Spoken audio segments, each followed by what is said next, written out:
Welcome to the Saturday Slam and Jam here on the Athletic NBA Daily, presented by eBay. With me, as always, is my good friend Alex Speers. And on today's show, we're talking to Bryce Simon from the Game Theory podcast, from the Pistons Pulse podcast.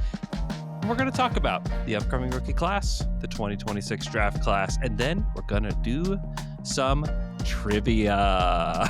Bryce is already shaking his head. No, we're not, because I'm sure Al made it really special after what I tried to do to you guys unsuccessfully on the Pistons Pulse. I'm just glad I'm here, quite honestly, because thank God I didn't ask to come on the podcast via a Blue Sky DM to Al, because then I would have shown up a month late. Oh, come on. It's hard to know. Getting called out on the pod. Wow. Listen, guys, Al's so big time, even though we've met in person. We've watched the Young Hansen experience together in person at Summer League. It's true. That he doesn't even follow back on Blue Sky and thus didn't see my DM complimenting one of these very Saturday Slam and Jams. And my feelings aren't hurt at all. Like, I'm not a 38-year-old crybaby about it. Like, I'm going to forget about it after this. No. Hey, you should go check your account. I think you might have just gotten a new follower. Go check your Check account right now. No notification, because for some reason those don't show up on my phone. There, two new. There it is. Wow. There we go. It's Thanks, Al. official. That It's makes me official. feel better. Let's talk about the rookies. Before we talk about specific players, everyone's talking about preseason basketball right now and how all the rookies are playing. On a scale of real basketball to fake basketball, how would you rank the following? NBA preseason, NBA Summer League, NBA March for a tanking team. Preseason, March, Summer League? Okay. Okay. So preseason, so we're watching real is what you're saying. We're watching some real basketball. No. No, actually not. Because think about as an evaluator, because you're watching all these games. Okay, so here's what I take. I watch for like the first half of the game. Like, so I think when those guys are on the court, like, I really feel like I can take something from it. Like, you can start to figure out how teams are going to play and all of that. I feel like a tanking March team is like they're literally trying to lose, and they're throwing out their Summer League roster. And that is the second half of a lot of preseason games. I feel like I have a lot of notes. Like, a preseason tank in March, I might end up with a half a page of notes on a team. I have 3 pages of notes from a game that I watched the other day from the preseason. So, yeah, I mean, that probably sounds silly because it's still regular season, but those games, I feel like those games can really trick you. Those March games, those can really trick you if you don't realize the context of what some of those players are playing in. So, Bryce, you've studied this incoming rookie class for years at this point, and there's always prospects that are difficult to evaluate, especially before knowing where they're going to land.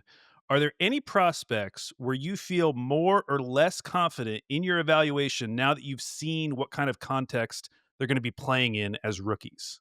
okay, this will be a fun one, and I'm sure you guys will have other questions. Ace Bailey. I think we thought that Ace Bailey, and when I say we, I mean me and Sam, maybe you guys as well. You guys do this and talk to a lot of people, but we thought that Ace in Utah was a good context for him.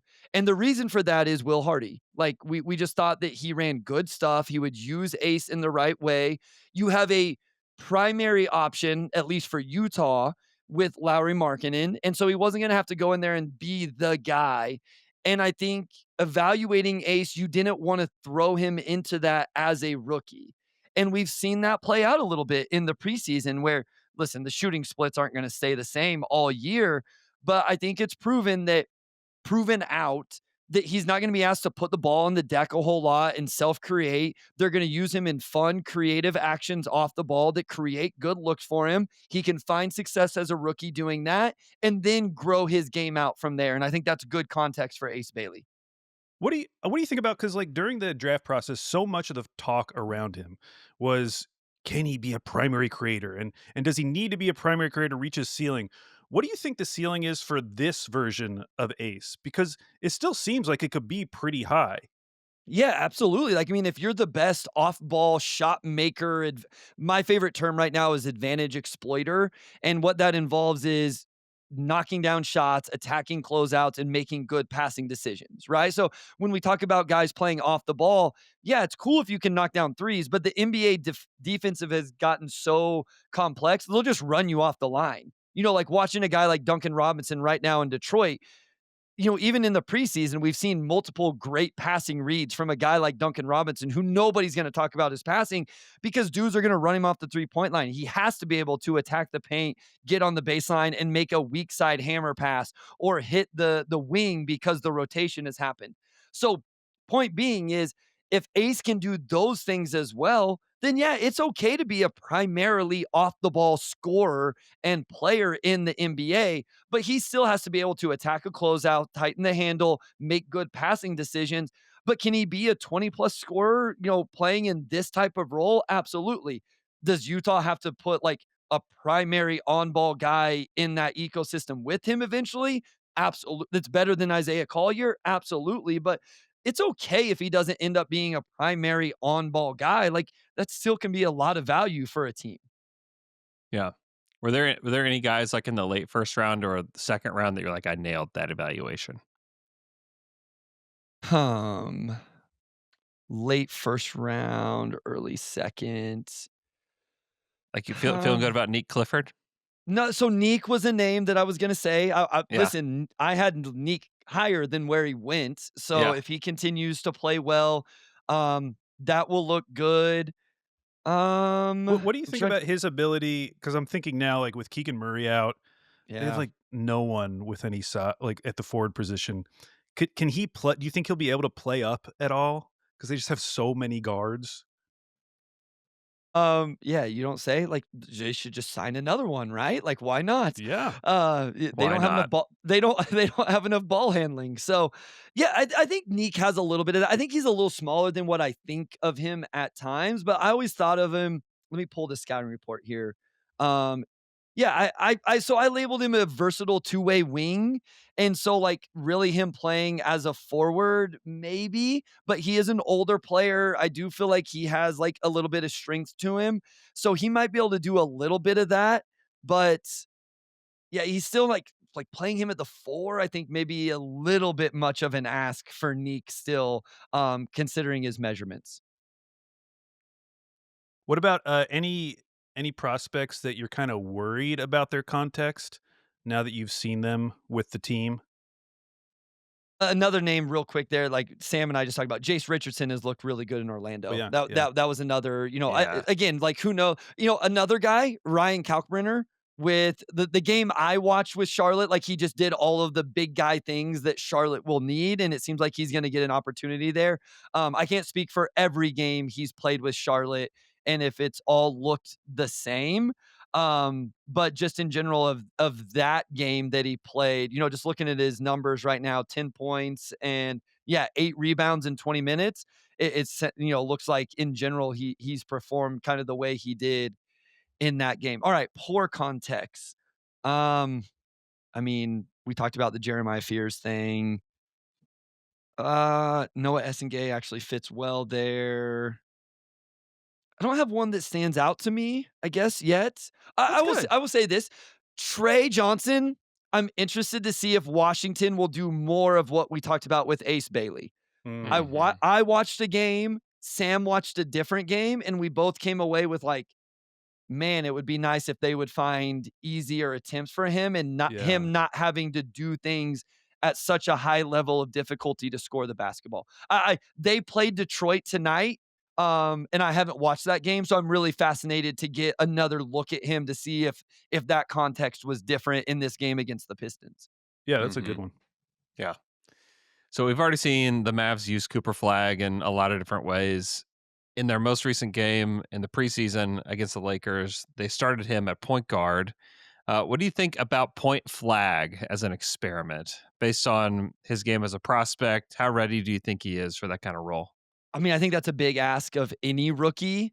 Um, I will say this. I did a video breakdown over on the Game Theory Substack, And so if you guys want to go over there and subscribe, we recently started that. Sam does like hour-long video breakdowns on draft prospects and NBA players. I do 12-minute ones. I just do these single game breakdowns. I've done Cooper Flagg, Dylan Harper. Who else did I do? I did somebody else as well. Some NBA draft guys, I guess. But one thing that impressed me, this is going to seem really silly, but he was getting picked up full court and was handling the pressure. And I know that sounds silly, but in an NBA where I think we're going to see more and more of that from teams, you have to be able to do that, because I've seen guys not handle that well. Guys get picked up full court, and it's like 12 seconds left on the shot clock, and they haven't even initiated offense or done anything aggressive. And Cooper was able to take that pressure, get the ball down the floor, and then he actually attacked the paint and dumped it off for a finish. So I think Cooper looks really good. He's scored in spurts in the games I've watched, where I think there was one where he didn't score like the whole first quarter, I feel like, and then he scored 10 in a row all of a sudden.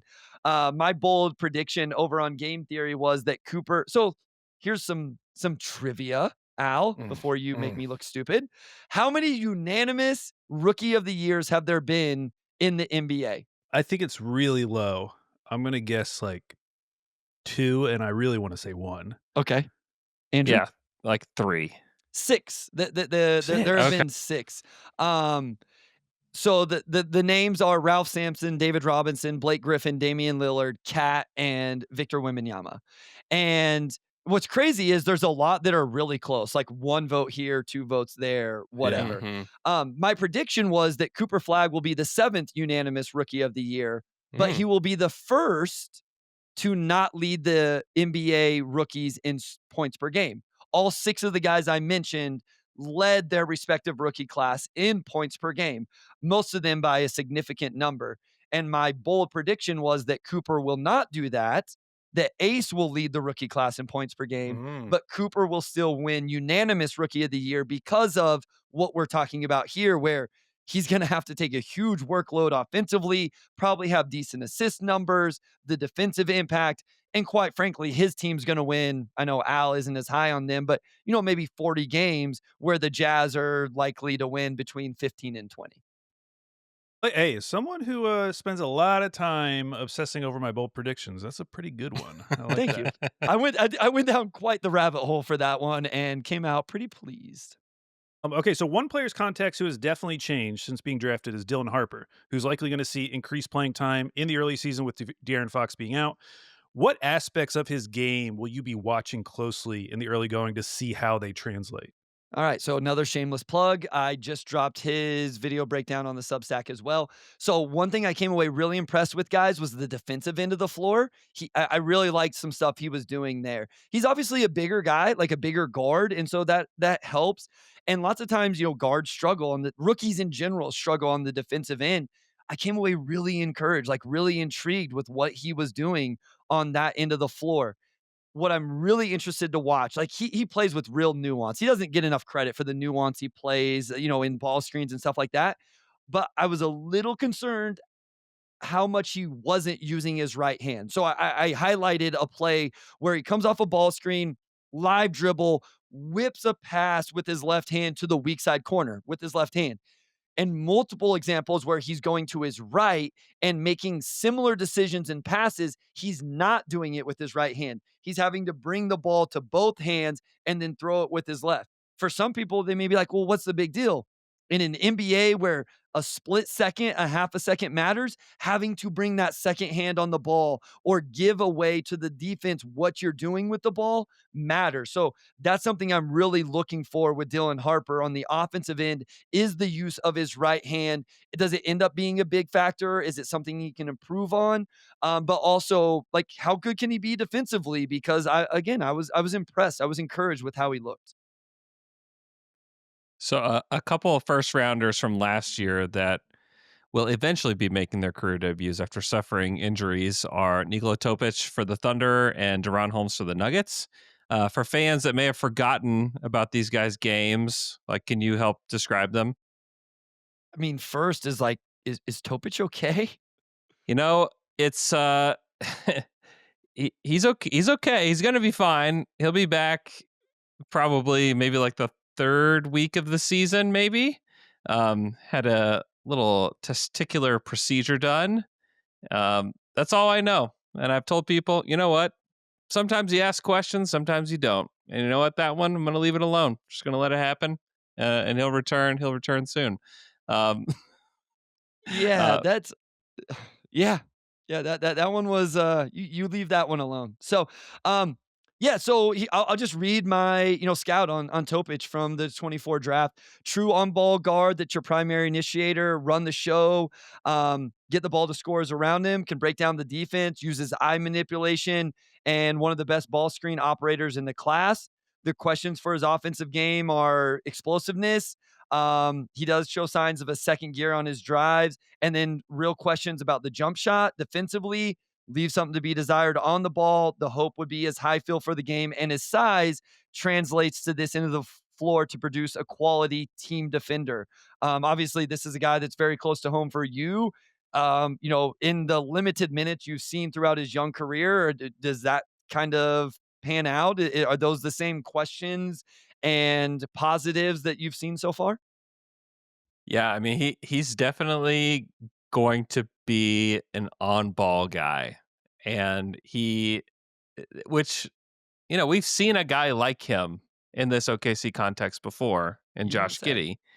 Yep. And my curiosity is, will he be able to do the things well that Josh really didn't? That's like cut well off the ball, like be Yeah. able to move within the offense, which I think he's displayed a little bit of that so far, which is encouraging. But Josh became like a 3-and-D guard for them at times in the playoffs, which is like exactly the two things that he's worst at. Um, and I hope that Topic can figure out different ways to mesh into this team. I think backup point guard is going to be there for him to a degree. Although, like AJ Mitchell, I think is going to I was take gonna that. say, like, guys, this Topic. So one of the episodes we did this offseason was like surprise or potential quote unquote second draft trade candidates. Hmm. I brought Topic up, not because of Topic, but because of Yeah. AJ. And I Hmm. don't know if that's a hot take or like what Thunder fans would feel about that, but it's truly more like I think AJ Mitchell is good at basketball. And I don't know what the value on Topic would be, but are you better off getting him somewhere else, getting something in return and just leaning into AJ Mitchell and maybe a little bit more on ball Case and Wallace. And like, you just have these guys there that I think it would be okay. So like that's where I wonder where Topic's role ends up coming from. But obviously Presti liked him or he wouldn't have drafted him where he did, Yeah, I think they want to see it play out. Is where which is they're at, fair. because he has a really high ceiling of like all these younger guys that they have on the team. He probably has like the highest ceiling of all of them, and if he somehow reaches that on a rookie scale deal, then like you're in a really great spot, because they're going to need young guys to take spots of some of these guys as they kind of continue to pay more of these players. But yeah, I think also, we've seen them with a guy like Usman Jang, where it's like, it hasn't worked. Like it just flat out hasn't worked. But you're willing to kind of see it through. Well, Um, and I realized like Topic was a lottery pick. This guy wasn't, but like they turned loose of Dylan Jones pretty fast, and they really they did. invested into Dylan Jones. Yeah. 5 second round picks. And so like to your point, like this team is so talented and so deep that there aren't a ton of roster spots available. Yeah. And so, like, maybe it doesn't happen at the deadline, but could it happen next offseason when, I don't know, can't keep track of how many picks they have, but that Philly one all of a sudden might look really enticing again. Yeah. I know you guys are always on Philly watch. So, just in terms of opening roster spots, and do you have to pick between AJ and Topic and AJ's contracts, right? Like He just re-upped. he just re-upped already, Yep. right? So you Hmm. have him on a really good contract here for a couple more years. God, I love going to their spot track page because it's just full of red, which means club option for those who don't use spot track. So And then what about Deron Holmes? yeah, so I thought Deron Holmes was really good at summer league. It's been an interesting preseason for him where Denver has really leaned into playing what looks like is going to be their rotation. And this is like to your point where like I think you can take away, or I guess my point, you can take away stuff from preseason because I believe that team has started like what we assume will be their starting lineup almost every game. I think it was outside of one that Aaron Gordon maybe didn't play or start. And then the games I've watched, like it's been Tim Hardaway Jr., Jonas Valanciunas, Bruce Brown, like those guys are the guys that have gone in and played. Peyton Watson and Deron Holmes hasn't got a whole lot of minutes in those games. So I'm interested to see where he's at in the rotation for the Nuggets. I thought he was a guy that you would pencil in into their 10-man rotation, into their 2 deep. I was a huge believer. I had him as a, top 20 guy in that class. I thought he was good at summer league. I think he's shown that he can knock down 3-pointers, but maybe they're, coming off the Achilles. Maybe they're just bringing him along slow. Maybe they're going to give Peyton Watson, some of those other guys, first crack. I still think eventually he plays, an important part and a role in their rotation this season. So, from the incoming class outside of the lottery prospects, who is a prospect or two from this summer's draft that you definitely want to watch once the season gets going? Like you're just interested to see what it looks like. All right. So you said outside the lottery. So even though I had Jaeger outside the lottery, I can't say him. You can, I guess. You can. No. No. No. So Rules I'm are trying to- rules. Rules are rules. Okay, I'll give you a name that I'm interested to see. I was watching them today play the Raptors. I'm going to see what Boston does. And if they lean into their young players, obviously, like from the year before, a Baylor Shireman, a young guy in Jordan Walsh, but they drafted Hugo Gonzalez. And I Mhm. saw a lot of tweet in the social media, like really kind of, and I didn't get through that whole game, but I saw what people were talking about. He had like a sweet spin move and finish. He had a corner catch and shoot 3. He's athletic. He plays with a ton of not injury. God, please, I didn't mean to say that. Don't speak that into existence. Energy. And so I'm interested to see. I don't know if Boston will lean into that or not, guys. But I like he's a guy I'm interested. Like, okay, will they? And if they do, he's a guy that I want to see, as a potential 2-way wing type of player. We mentioned Nick Clifford earlier. Um, all the Brooklyn guys. So like that's where I'll get my Jaeger conversation. Like I just want to see how this plays out with Yeah. all of these on-ball guys, Drake Powell, like that whole situation. What is Cam Thomas going to do? Like how is he going to play? What's Michael Porter Jr. going to do? That team is going to be must watch for somebody like me who's really into seeing the dynamics of that play out and how they play and fit in young guys. Might be the only time you're going to hear that in a preseason podcast is that the Brooklyn Nets are must watch. Just a For must me, watch team. I understand they are not must watch for most people, but they are must watch for me. Listen, a little disappointed you didn't mention Brooks Barnhizer. All right, we've been fishing for Barnhizer, love, No. but just hasn't happened. I mean, we can only talk about Oklahoma City players so much. Okay, all right, whatever. All right, fine. What? Andrew, Well, I'd agree with you if I didn't watch him brick 2 just so wide open threes. Like Stop. no one within 20 feet of him. That And Jamal jumper is- Crawford was so nice on the Peacock broadcast. He's like, he was very nice. those shots when you're wide open, sometimes they're the hardest No, ones. no. I'm like Jamal, no. That The jumper hardest is, shots. that jumper is something. Here's the problem. Well, here's the problem. You guys have freaking 15 guys averaging 7.5 points, 16 guys averaging 7.5 points or more in the preseason. Is Chris Youngblood is the young guy I want to talk about because that dude is awesome too. Yeah. Okay. We can talk about. Okay.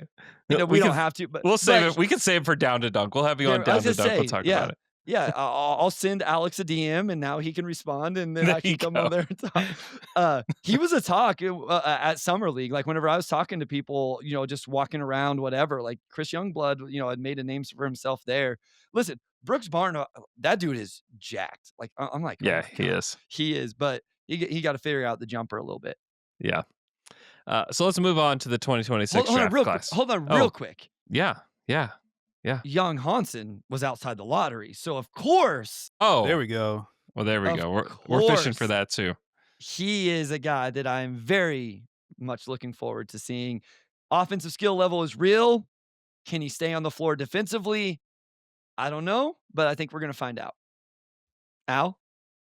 But yeah, I'm thrilled. I can't wait. I mean, usually me going to Blazers games is more about like who are the Blazers playing? Like who am I going to get to see coming to town? That's totally different now. Like I Yeah. yes, I love Shaden Sharp. He's my guy. But now it's like, oh, I want to see Young Hansen. I would go to every Blazers game if I could. So yeah, I'm very excited. I will be there. Unfortunately, he's definitely behind my guy Tumani Kamara on my favorite players, and like he Yeah. honestly may still be behind Duop Reith. Got you know who my favorite player in the NBA is right now? Hmm. Trey Mann. Any guesses why Trey Mann would be my favorite player in the NBA right now? I mean, I mean, uh, this hits. Go ahead. Is it the step? I mean, like his step back is just No, unbelievable. he's trying Is to it he's trying to bring back the baggy shorts. the That's why short? I Trey. was Oh, literally about to say, is it the way he wears his jersey? Because he wears it like AI. Like yeah, I was gonna he say he reminds me looks like so much of Iverson. AI. Yeah. The way he's rocking it right now. he I think it he looks great. wears he I wears love his it. basketball uniform the way it was intended, and Yeah. I just pray that other NBA players take notice of how good he looks. So I hope he has a huge He's year. I hope he's an all-star and it brings it back. he's a cool guy, and he's a very nice guy. He could bring it back. Hold on, real Oh, quick. Also, Andrew, sorry. This is what happens whenever I get comfortable with the co-host, and then I just yeah. start talking. No, this is great. The Aaron Wiggins interview is my favorite thing ever. Dude, Aaron Wiggins. If you haven't seen the Aaron Wiggins any of the Aaron Wiggins interviews that I did, I did one interview, but I've made a bunch of clips of it. You can go to the Down to Dunk YouTube page and find them there. But Wiggs is genuinely hilarious. I had heard for years that Aaron Wiggins is the funniest guy on the team. Like everybody tells me that. I hadn't interviewed him before, like in Okay. a one-on-one setting. Like I've talked to him in like scrums and stuff like that, but never like a sit down and like let's talk about random stuff, you know. And like I did that on media day with him, and he's cracking me up. I very rarely will like sit as like I'm editing video and like laugh to myself at like even if things are funny. Like I would genuinely stop and just be dying laughing at Aaron Wiggins. It's too good. I probably like betrayed our friendship because you sent me the clip and then I brought it up on game theory that night and we just like laughed out loud. And I was like, oh shoot. Like Andrew may not have like that may not be public yet. You may have posted it on Twitter. Maybe it was, but I just couldn't help myself. I was like, this is It, amazing. I'm gonna what share this as much as I can. once you see the Aaron Wiggins videos, you have to tell somebody else about his Yes. favorite movie. You just have to Oh my do it. gosh. He's my daughter's favorite player in the NBA now. So You have a big Spirit fan at your house? yeah, we do. Yeah, Okay. she is. Yeah. Okay, that's awesome. Okay, now let's move on to the 2026 draft class. Okay. Uh, we'd like to talk about the three players that are currently at the top of most big boards. But before doing that, as of October 2025, what are some of your big picture thoughts on this class as a whole? Like, is it a deep class? Is it a stronger or weaker class at certain positions? Yeah, so I mean, I think the first and most important thing is what you said is right now it is kind of a three-player, at the top. I don't want to say race, but like it's a race for first number one pick between those three guys. I think some people probably still have Debansa, Darren Peterson. I probably is the consensus right now, would be my guess, which may be a surprise to some people. And then obviously Cam Boozer, which is Carlos Boozer's son, one of that will be playing at Duke this year. And then it's really like there's some upside swings that we'll like see how those guys look. We did a recent mock draft over on Game Theory, and I felt really good for 7 or 8 picks. And then it's always filling out the lottery for me. I think that's where there's the biggest room to go and find players or for players to play themselves into is kind of the back end of the lottery in that mid first round. Cause we took a lot of guys in that range where it's like, man, I kind of wish I was taking this guy in the 20s right now based on the information we have. And so I just really think until we see these guys play a few games in college, it's so hard to tell and really hash out.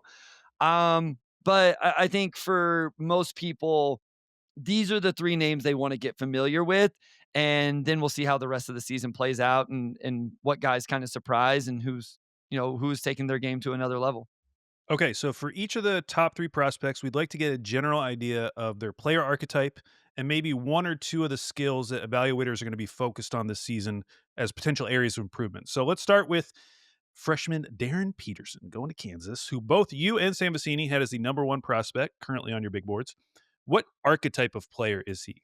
Yeah, I have him as an on-ball creator, just, like, runs the show, but, like, a two-way type of guy, like, just does a little bit of everything, which isn't always what you get from, like, this guy. So, some notes here, great communicator on both ends of the floor, I love seeing that. I just love his mentality, guys. He's under control, he plays with pace, he's a good teammate, he defends. One thing I always like to highlight is, like, a lot of kids you'll see are, like, palms up, like, they throw a pass, their teammate drops it or whatever, and their palms up. Darren Peterson is a hand up type of player. Like he puts his hand up and takes accountability whenever a mistake happens or whatever. And I know people don't always like coach speak or whatever, but he makes winning plays on both ends of the court. So, yeah, I think that's who he is. He's like an on ball, lead your team type of player that does it on both ends of the court. And what kind of size is he? Yeah, like, so he's a bigger guard. I think that's what, Okay. like, Sam mentioned his measurables, like, at 6'4", 6'5", whatever it was, and that, like, he kind of was like, he has off-ball guard measurables, and some people took that as Sam saying he was an off-ball guard. That's not what the point he was trying to make was he has off-ball guard size and measurables, Okay. and so, like, it's like, okay, well, then you take that player and put him as a primary initiator, and you feel like you're in, a good situation. So Okay. So in my head, I'm thinking like, is it like Donovan Mitchell sure. type Yeah. of? Okay. Yeah. And I then don't know that I don't know that he's like that level of explosion, you know what I mean? But like okay. we'll see. So And then does he have any major questions about his game that evaluators are going to be watching this season? I mean, for me, it's like just this type of player. It's always like how high a level is the scoring. So like that's what I'll be watching for. Like again, I think he does all of the intangible things. He has good size, strength, body control, runs ball screens, all of that. It's just like, okay, is this a guy that's like running your team but isn't your primary scoring option? Or is he that as well? You know what I mean? Like, is he a Yeah. guy that runs your team and scores 18 points a game and you feel good about it because he defends and all of that? Or is this guy the type of scorer that, hey, he's going to come in, he's eventually going to be, 25 a game along with the assists and all of that? Like the Donovan Mitchell, right? Is he going to be that? Or is it a little bit more two-way player, runs the show, you know, again, does all the little things, but we kind of need an off the ball guy that's going to put up 25 a night for us to go win at the highest level. That's what I will be watching. Next up, Cam Boozer, who will play at Duke this season. Yep. What's Cam's archetype? Yeah, face up forward. For me, love his versatility. He can face up, can go off the dribble, post up, catch and shoot, attack closeouts, ball screen, off the ball cuts. Just does a little bit of everything. I love the follow through on his jumper. He's gonna be, very impactful on the offensive boards. He understands positioning, like all of those little nuance aspects of the game you would expect a player whose dad played in the NBA for as many years as his dad did to know. The big questions with Cam is like the athleticism.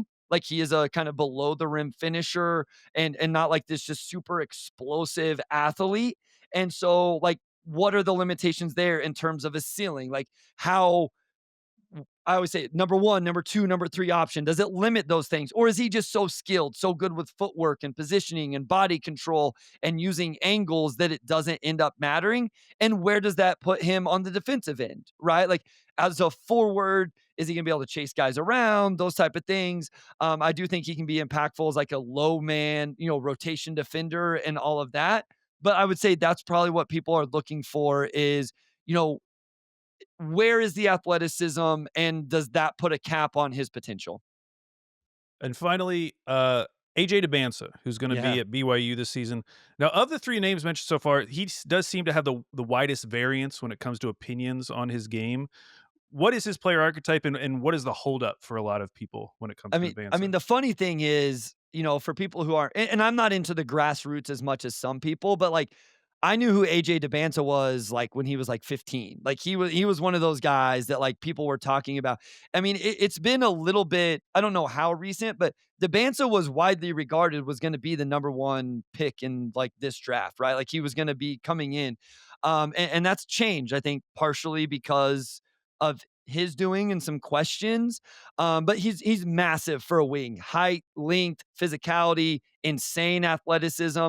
I think he has some on and off the ball potential. So to me, the idea behind AJ DeBanza is like your true two-way wing, like your prototypical NBA long athletic wing that can go get his own shot, but can also play off the ball. And then ideally is going to defend on the other end as well. That's been a little bit hit and miss, but the tools and the flashes are absolutely there for him to be that on the defensive end. What's his context going to look like at BYU?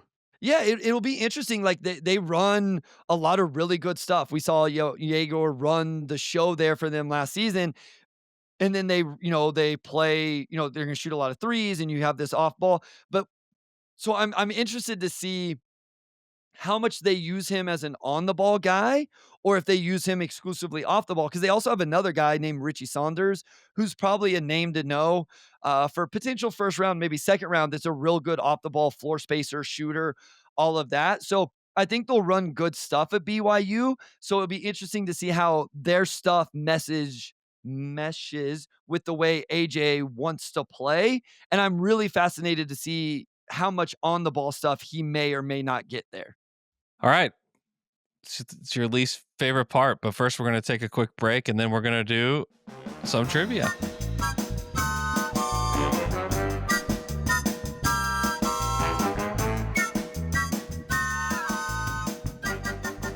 It's time to play Andrew versus the Beat, our weekly trivia show where Andrew goes head to head against the NBA beat writer, or in this case, Bryce Simon from the Game Theory podcast at Motor City Hoops. Now, Bryce, you've played this before.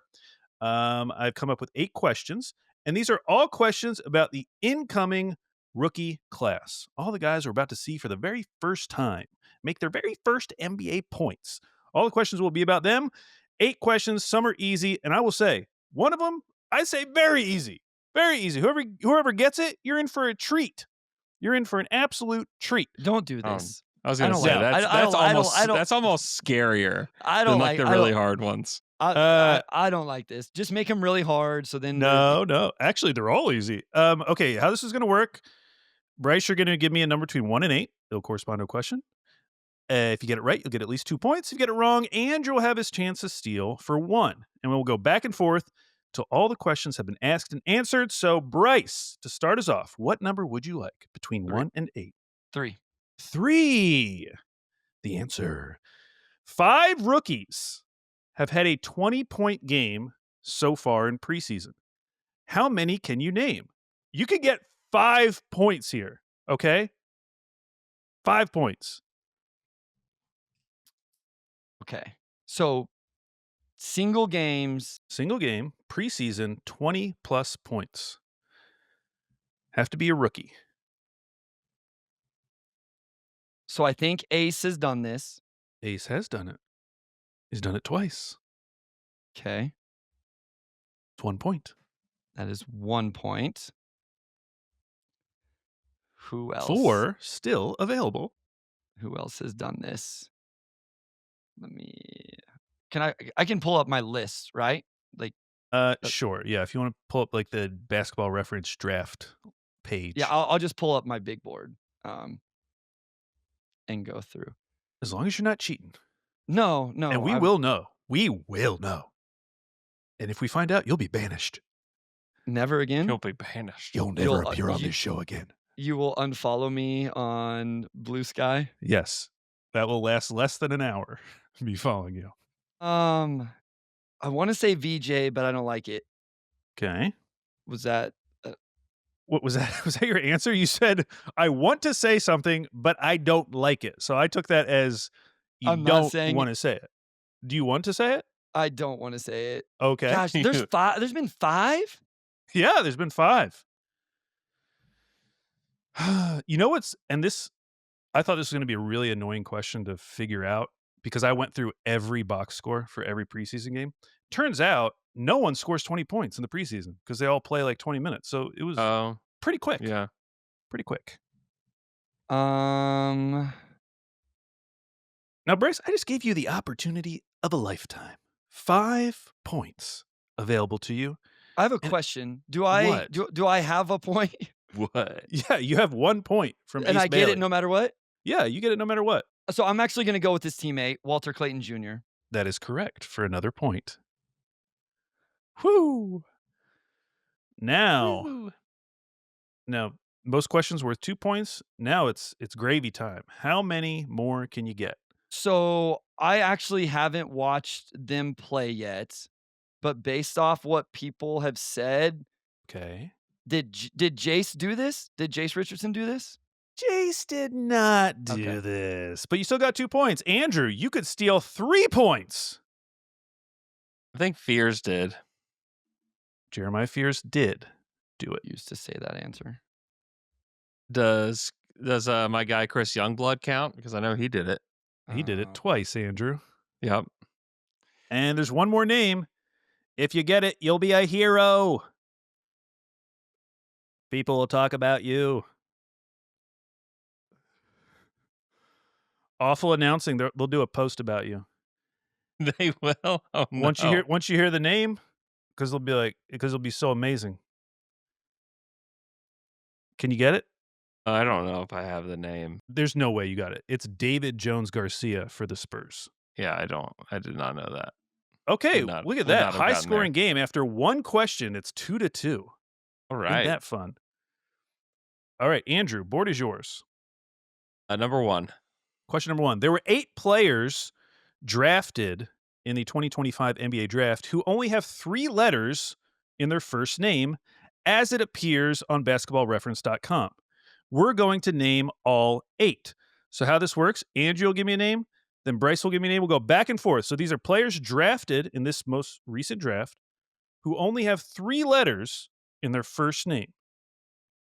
Andrew. Hold on. What? I just you're gonna have to re-explain the rules because David Jones Garcia went undrafted in 2024. But this is his first NBA Oh, okay. season. Okay. He is a rookie, right? Right? Am I messing up the years? I read some article about I how don't he know. was a surprising. I mean, it doesn't matter. You guys didn't get it, so you didn't have to I know, bring that but up. like right here, Bryce. June. No, because you called me out. You got mad at me because of how I provided the context as the Svi Mikhailuk 3-point shooting question. So he signed a 2-way contract with Philly in July of 2024 Okay, well, I was going based on his basketball reference page where it said experience rookie. because he never played an NBA game in the 24-25 season. Then, Although right? maybe yeah. So, okay, here's a question. If you play a preseason game as a rookie and then you don't play the rest of that season, then you come back and play for your first year, are you still a rookie? I don't think he played preseason games though. Okay, well, then there we go. Real GM doesn't have any preseason games for him. Okay, But he all the- definitely played in the G League last year. all the Andrew versus the Beat psychos are very thankful for you laying that out for them. So they want to Yeah. make sure I get it right. Want to make sure everyone has all the info they need. Okay, what's the new question? The new question is that I can't believe that's what you were wasting your time with. Oh, I got to figure out if David Jones Garcia played in a preseason game last year or not. Well, the problem is I can't answer any of the other stuff right, so I have to show my knowledge of like, hey, I know that I know David how to Jones Google. Garcia. No, I know that David Jones Garcia wasn't in the 2025 draft. All right, the new question that me and Andrew have been talking about for a few minutes. There are 8 players drafted in this most recent draft who only have 3 letters in their first name, as it appears on basketballreference.com. We're going to name all 8. So Andrew's going to give me a name, then Bryce will give me a name. We'll go back and forth till one of you stumbles. Andrew. On. Knipple. Correct. Bryce. Trey. Trey Johnson. Correct. Andrew. Ace. Ace Bailey. That's why I said as it appears on Basketball Reference. Because that's not his first name. Correct. Okay. Bryce. Asa. Asa Newell. Correct. Newell. Andrew. What about Noah Essengay? Noah Essengate. That is correct. That's a good 3 pull. names remain. Speaking of the Brooklyn Nets, Ben Ben is correct. Could you remind me how to say his last name? Saraf. Saraf. Okay. So there are 2 names remaining, Andrew. They were drafted in this last year's draft. I have one more name, by the way. So if you take it, That's I'm a threat. screwed. That's a threat. Golly. I don't know if I have another. I don't know if I have another one. Are you tapping out?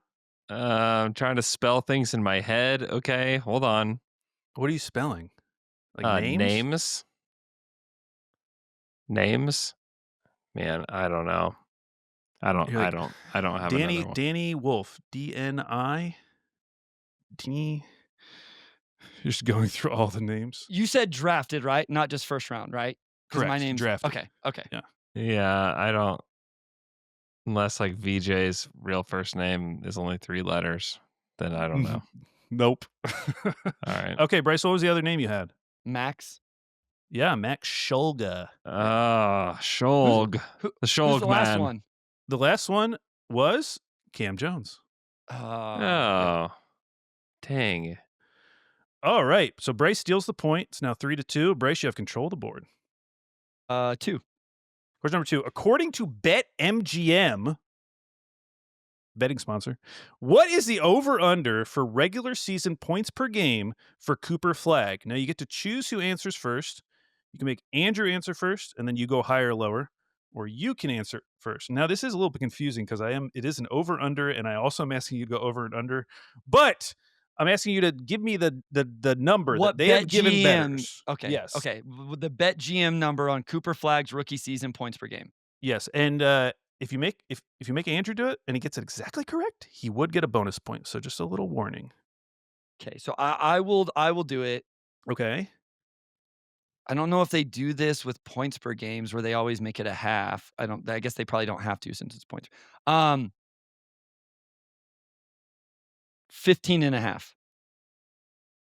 5. Andrew.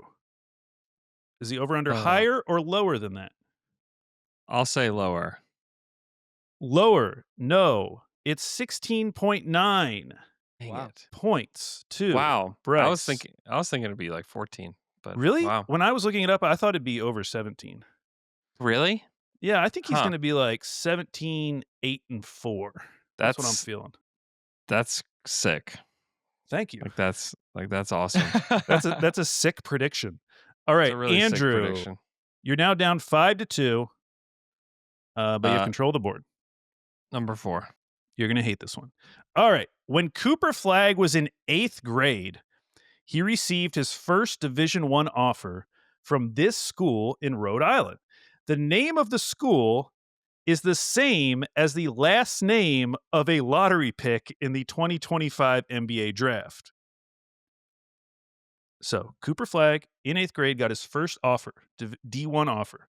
And the name of the school is the same as the last name of a lottery pick in the 2025 NBA draft. So I've narrowed it down to 14 names, and I'll give you a hint. It's not Flagg University. You didn't get an offer from Flagg University. My gosh. This is terrible. Malawak State. Yeah, there's some that like it's not Essengay College, is it? No, honestly, you could probably narrow it down just by doing that. Yeah. Some of them just probably aren't schools. Yeah, there's several that are not schools. I have a couple ideas. Okay. Oh boy. What about Queen. Queen. Now, what do you think that was called? You think it was maybe a Queen's College? Queen's College, Queen University. I don't know. I have no clue, Okay. Al. Well, you don't. It's wrong. Bryce. There is a Queen's College, though, right? In New Yeah, I York? do. I think so. So at least that But I think you so. said yeah. Rhode Island. Do they have a basketball team? Man, Probably. yeah, they do. Look at that. Queen's College does have a men's basketball team. Again, not the right answer, but So, That like, felt right. I actually have no. If this school is in Rhode Island, I definitely did not know that. But Carter Bryant was drafted in the lottery, so I will go Bryant. and if this was Jeopardy before and after, the answer would be, what is Carter Bryant University? The Bryant Bulldogs. The Wow. Bryant Bulldogs. Very Dang. nice. Very nice. All right. Bryce, board is yours. 8. Question number 8. I'm just trying to Murray avoid- Boyles was my other guess. I'm trying to avoid the easy one. Is what I'm trying to do here. This is my strategy. You know what? Fears University. That'd be. Zero fears. All right. Knippel College. Knippel College. Come That on. sounds the best. Kasparis Yakachonis and Yeah. Will Riley both went to the University of Illinois and were taken with back-to-back picks in the 2025 NBA draft. The last time 2 college teammates went back-to-back in the same draft was in the 2022 draft when these 2 Blue Devils did it. Who are they? 2022. So that's the JI draft.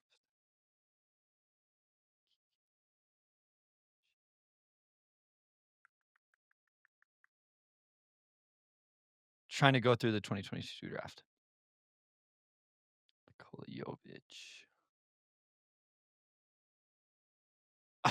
I'm rattling off people who got Weren't Blue Devils? yeah, who got extensions recently.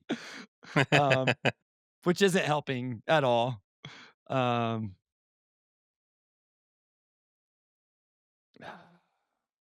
Do you remember when I said there's one question that I think is so easy? It'll be a little treat for you.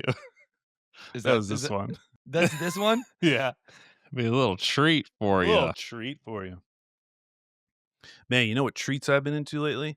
What's that? Yeah, the Keebler vanilla wafers. The Keebler vanilla wafers. Yeah, they sell them as just a brick and 50 grams of sugar. They pack it in. And they are so good. 50 grams of sugar. They better be good.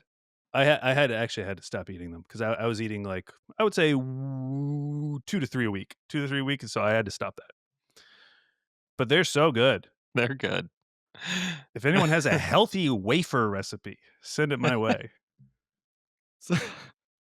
So I know Paulo went in this draft, and there was Okay. multiple other Blue Devils. Great. Mark Williams went in this draft, but I don't have those guys obviously didn't go back to back. So I don't have. I probably just helped Andrew, so this was stupid. But I don't have the other name. Okay, well, thanks for talking it out. And did it help Andrew? Yeah, this is a tough one to get because the guy willingly walked away from the NBA. That's It's Mark Williams and AJ Griffin. Mark Williams, AJ Griffin. Now, Bryce, as I said, that was a little treat for you if you picked that one, but seems like you didn't like it. I did not. Andrew, you've pulled back within 3, and you have control of the Okay. board. Number 5. Wow, my friends just texted me. They said, we're at a fancy dinner, and they're sitting next to Tim Cook, the Apple guy, Tim Apple. Wow. Wow. Did you say number 5? I did. Okay, I did. I love this question. Here we go. Ready? For Okay. this next question, I'm going to read you a comp from NBADraft.net, Huh? and you have to tell me the 2025 lottery pick that goes with that comp, okay? And in order to get the points, you have to get 3 in a row. Okay? Oh, So I'm going no. to start Okay, okay. easy Okay. and then to harder. Okay, so the first one. Okay. The comp is Chris Middleton, Nick Young. So these are lottery picks from this most recent draft. Chris Middleton and Nick Young. Yeah. We're going to start easy. Thank you. Can I guess? No. Maybe. What if he gets it wrong. misses? If he gets it wrong. Okay. Chris Middleton and Nick Young. Yeah. Is that Ace? No. All Dang right, it. Bryce. Trey. Trey Johnson. Okay. That's 1 out of 3. Oh, Next Nick one. Young should have. Golly. Brad Miller and Zach Randolph.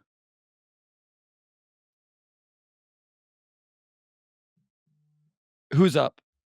You. Oh, it's still you. You have to get 3 in a row. So it's me now. Andrew Yeah, lost. it's you. Yeah, I'm out. I'm doing so bad.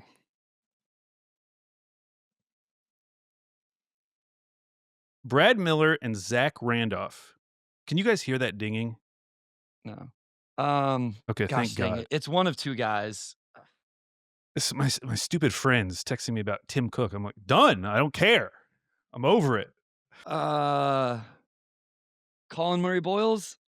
No, it was Can I Derek guess that one? Queen. It's Yeah. Queen. Yeah. It is Dang Derek it. Queen. How about, so the third level was going to be Chris Mullen, Jared Dudley. Who do you think that is? Chris Mullen, Jared Dudley. Con? That is Con Knipple. There you go. Very Gross. nice. Okay. I had a set too. You guys want to do it for fun? Just for fun? Yeah. Okay, so the easy one, Josh Giddey, Svi Mykhailiuk. Yegor. Yeah, Yegor. What? No. Let's focus on the Giddey part. I don't know the I don't know Svi about part. the Svi part. That is don't, weird. Don't worry about the Svi part. Okay. That's what tricked me about the Middleton one. I was like, Chris Yeah. Middleton. I don't even know who's like Chris Middleton. I just got stuck on that. I couldn't even hear Nick Young until after I had answered the wrong one. Okay, next one was Doc Rivers and Brandon Knight. Doc Rivers and Brandon Knight. Doc Rivers, Brandon Knight. Fears? That is correct. Fears. wow. Oh, that's that is a weird one. Okay, and last one, Kelly Oubre, Kevin Knox. Is that Ace?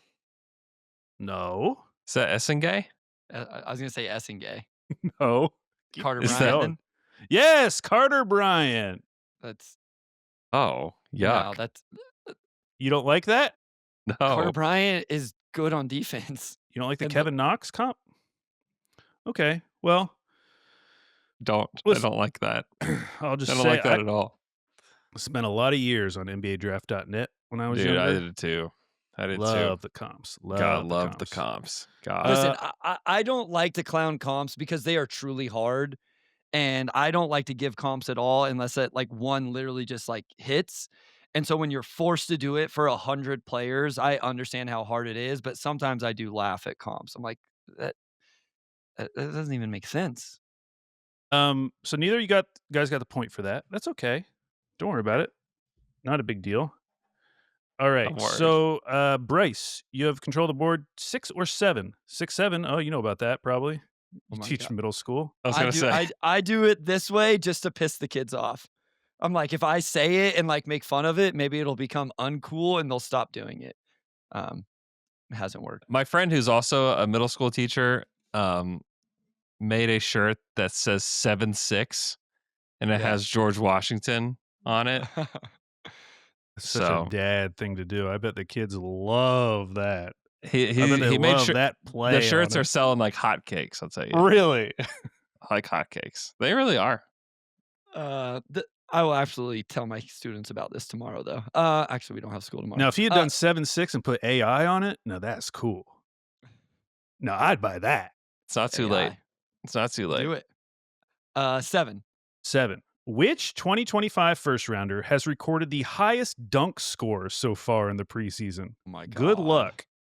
Good luck. I don't even understand what this stat is. No one does. What do you not understand? We are simply quantifying how wouldn't even say good, just how a dunk is. Yeah, I was gonna say, and we're doing a great job at it. Yeah, that's a good way to qualify it. VJ. Wrong. Andrew, you have a chance to steal for one. That's a great guess. Actually, it wasn't. How is it not a great guess? Because it's not. It was wrong. And furthermore, if I go to, because I've been looking at all the preseason dunks. Yeah. By the way, if you want a little look behind the curtain, some of these you can't see, and the one that I'm talking about, you can't even see it. They don't even show it because it was against one of the Chinese teams, the CBA teams. Anywho, you said VJ. I'm scrolling. Nothing. I see. Yeah, I really? see 2 Luke Cornett dunks before getting to VJ. Luke Cornett's not a rookie. I know. I'm just saying in general. Well, in general, VJ is widely regarded as one of the best athletes in the 2025 draft. Not according to the dunk score. I mean, contrary to what Mr. Adam Silver says, I don't think this is a highlight league, and so I'm not really paying attention to the dunk rookie score. dunks. Well, I've gone through all 3 pages of dunk scores. And he's not the there. lowest is Yeah. a 14.5 from Mason Plumlee. What's the scale? A 0 to 100. Actually, it does go above 100. It goes so over 100, doesn't it? Yeah. Oh my God. There's no scale. Could we have got? Is it Andrew, do you Carter? have any Is it- guesses? I have Carter Bryant. It's correct. Yes. Okay, now this sets up, and I think you're going to get it. If you get this next question right, we will have to go to overtime, which is awful for me because it was so hard to come up with 8 questions about guys who have not played a minute in the NBA. It was miserable to do. Okay, here we go. Which 2025 draftee leads all NBA players as of Thursday morning in total minutes played in the preseason? This is to tie it up, Wow. Andrew. This is someone who was drafted in this last year's draft. He leads not just rookies, all NBA players as of Thursday morning, so not taking in Thursday night games. Minutes played in the preseason. You said it, you think that I'm going to get it. Is this Brooksy? Is this Brooksy Barnhizer? Oh, this is Brooksy Budweiser. That's right. I feel like I have watched so much Brooks Barnhizer at this point. Yeah, in fact, like 3 of the top 8 are why Barnhizer, do Youngblood, the and Thunder- Leons. Yeah. Yeah. Why do they lead? Why are They're all not these dudes they're not playing? playing. They're not Any playing of the other anybody guys? else. Yeah, they're not playing anyone. Usman is second in the league. Us, we've seen a lot of Us as well, which also Yeah. means you don't see that much of him. Not So, a lot of Us. Yeah. Not a lot of Us. This list Okay. is hilarious because then, like, all of a sudden, Devin Booker is 14th, sprinkle in a bunch all these random names. Amazing. All right, so now I have to come up with a question on the spot. Oh, If you've ever wondered if I had these prepared ahead of time, I don't. Go to the Basketball Reference nicknames and then use ChatGPT to get the fake one. That's what I did. Remember? Yeah, I think that was the only question I got right. You were so mad. Alex hated me so much. I was on with Andrew, Bryce's podcast, yeah. and he did trivia for us. He did a great job. No, and stop. The only question I got right was the fake nickname. I did spot the fake nickname. I flubbed it so bad. I ruined the first question. I said Jeremy Grant's name before I asked the question, and Jeremy Grant was the answer. Yeah, I was like, oh my gosh. I was so excited. I had those questions prepared for like legitimately a month because I had asked you guys on a month ahead of time, and I was like, oh, this is a great idea. Pistons, Thunder, players that have played for both organizations. And then it gets confusing because of the Thunder organizational history, and I screwed it all up. Gosh. All right. I have a question. Okay. Okay. We're going to name the top 10 Pistons from last season, in honor of Motor City Hoops, from last season in total assists. Okay? Nope, I take that back. Total steals. Total steals. Okay? Sorry, I was looking at the wrong column. Total steals. So Okay. top 10 players from last year's Pistons team. Oh my Total gosh, steals. Al. So, Bryce, I'll let you go first. Asar. That is correct. My first guess. And he was number 1.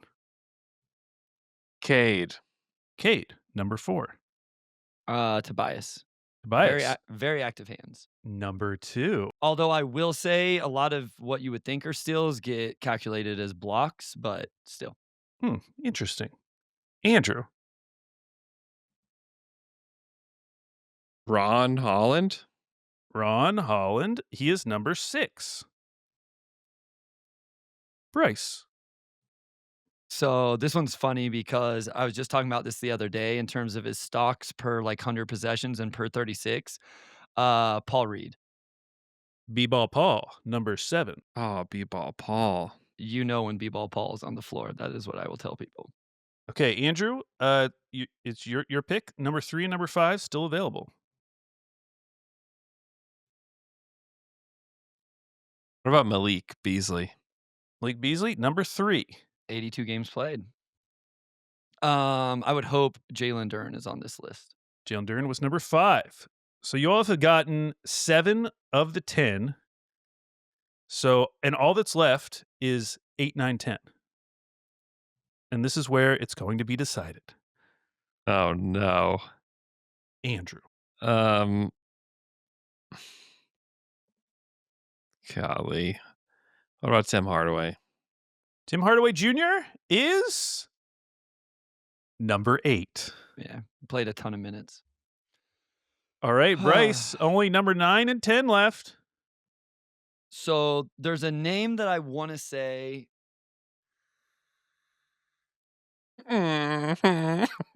But he blocks more shots than he necessarily gets steals.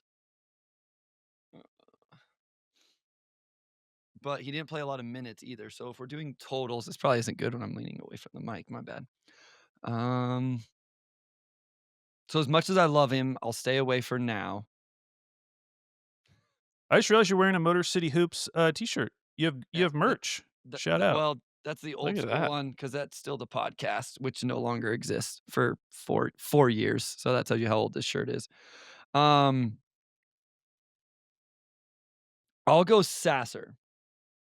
Marcus Sasser is number 9. Andrew, to send us into double overtime, you have to tell me who was 10th in total steals for the 24-25 Detroit Pistons. Here's what's fun is Ivy only played 30 games. Stu played a bunch of games, but not many minutes. Schroeder was there post All-Star break. Like, there's just so many options left.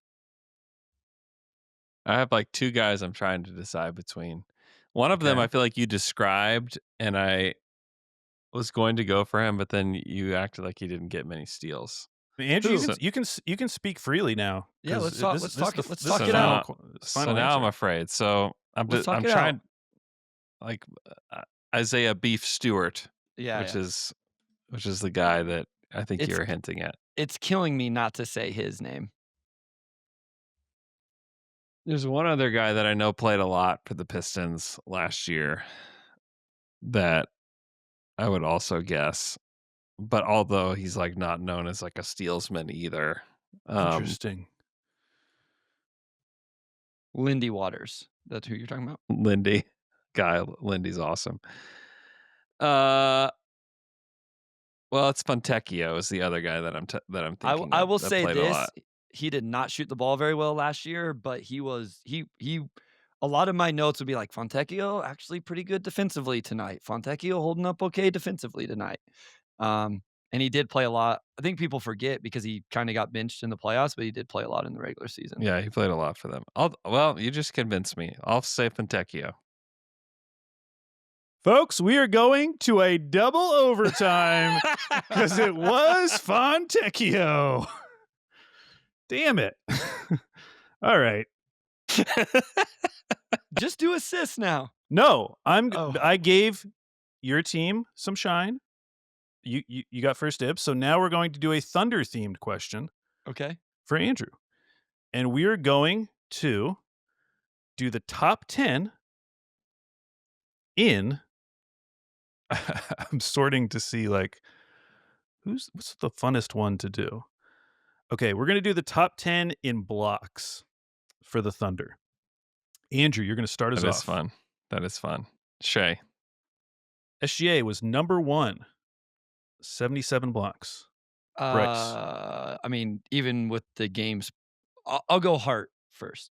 iHeart, number 3, 62. Chet. Chet, number 2, 71. Dub. Dub, number 4, 46. Queso. Queso, number 6, 35. Caruso. Caruso, number 7, with 30. Dort. Dort, number 5, with 39. Okay, you guys have gotten 7 again, and the remaining ones are 8, 9, and 10. Back to where we were. All right, here we go. Bryce. So I know this guy is known for taking charges, so this may not go well, but Jay Will. He also missed a lot of games last year, only played 47, but he is number 8 Wow. with 29. All right, Andrew, just 9 and 10 left. This is like This could be for all the marbles. like a grab bag of players because it could be anybody because it's probably like hardly any Usman. blocks at all. Oos. Could be the Usman. Poku. I will say Wiggs just because he played a lot last year. Aaron Wiggins is number 10, which means it comes down to whether Bryce can name the player on the Thunder last season who was 9th in total blocks. So there's like only 2 names I can really think of. Okay. And one is just like one's a big and one's not. So I'll go Kinrich. Correct answer is Brandon Carlson.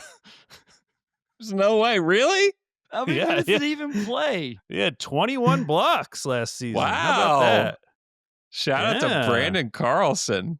Wow. Yeah, I mean, he played 246 minutes. Blocks machine. Wow. So I went over now.